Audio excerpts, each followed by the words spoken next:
We feel it important to add an explanation here regarding the veils and levels of distortion existing on and above your world during the transition from Lemuria to Atlantis.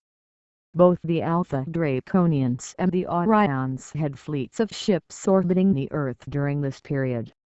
These ships were largely in fourth density. The two groups had a loose alliance based on trading of technology in exchange for keeping hostilities at bay. One of the technologies they had developed was a high-intensity electromagnetic beam capable of disrupting the etheric fields around the Earth. In order to keep their enemies from coming to Earth, they created a force field using this technology. This field not only kept incoming groups at bay, but it created a distortion in the Akashic fields surrounding the Earth. Although the main library of Akasha does not have a location in time and space, this area above Earth's atmosphere constituted a portal into the Akashic. This is one of the reasons retrieving information during this time period has been so difficult. Another important factor to consider here, and one that has been written about in your books, is the quarantine that went into effect after the destruction of Lemuria. Because the vibratory level of humans had dropped so significantly, Earth was no longer considered a safe and desirable place on which to settle peaceful, loving groups. To prevent the Orions and Draconians from corrupting astral and etheric civilizations on neighboring worlds, a force field was put into place by the 7th density Pleiadians to keep Earth's business confined to Earth. This veil was not lifted until approximately 1987 AD, the time known as harmonic convergence.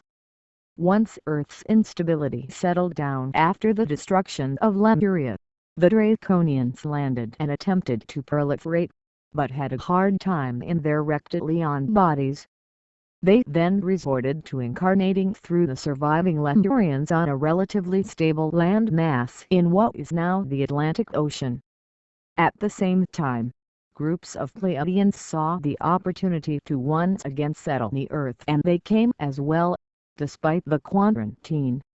The councils of Rigel and Betelgeuse from Orion also came, and they found the atmosphere of Earth nearly ideal for rapid proliferation. The DNA of the survivors was now primarily Orion, with some Sirian, Andromedan and Draconian energy as well. As the new civilization began to emerge, the Pleiadian, Orion and Draconian DNA began to mutate, and the new beings became more scientific and intellectual in their evolution. Thus began the first period of Atlantis. These humans still had the reptilian brain, but their cerebral cortex also contained elements of higher Pleiadian virtues and understanding. A civilization began to develop that is very much like the one that exists today, with all manner of technological achievements. The higher Pleiadian mind combined with the passion of the Orions and the competition of the Draconians resulted in the structured world of machines and great architecture. Michael and his legions, having been humbled by their mistakes of times past, once again tried to influence the more evolved souls of Atlantis. The councils of Rigel, having backed off during Earth's instability, once again took an interest in what was happening. In addition to the large numbers of their people incarnating into human form, they maintained a presence in spacecraft above the Atlantean continent. Obviously the quarantine had not worked, and once again Earth was a magnet for all sorts of savory and unsavory characters.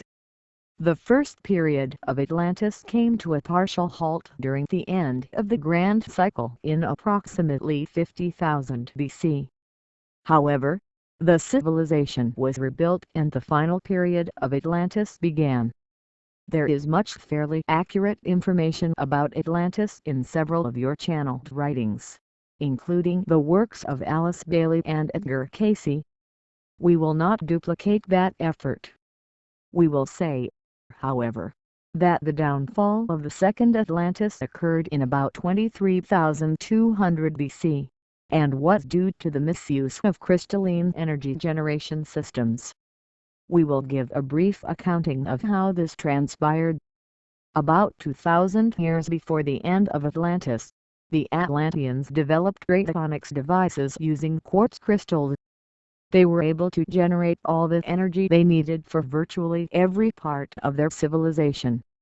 This energy was powerful enough to tempt the unsavory aspects of the society. Several Atlantean scientists made deals with Orion groups orbiting the Earth, trading technology in an attempt to gain superiority. This is similar to what is occurring today between certain Earth factions and the Zeta Reticulans.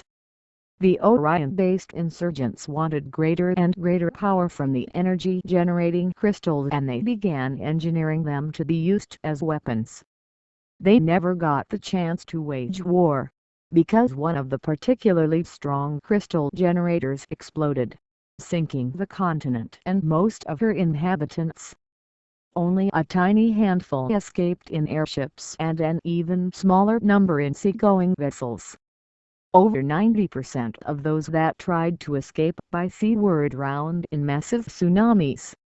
Those that fled in airships relocated to what is now Central and South America, as well as Egypt. This channel has discovered that nearly all of the people he works with in past life remembrance and healing sessions had an integral part in the downfall of Atlantis. We, the founders, remained largely in observation mode as usual during this period. It was our perception that what really destroyed Atlantis was an imbalance between the head and the heart. The scientifically oriented hybrids of the Atlantean period had once again suppressed their emotions in a manner similar to the Luciferians, and in so doing, most Atlanteans lost their ability to discern between energies that were supportive of spiritual growth and those that merely led to the accumulation of physical, astral, and etheric power. Had the inhabitants of Atlantis been balanced in their emotional and mental bodies, they would have seen what was happening and been able to take steps to prevent it. We see a similar scenario being played out in your modern world today.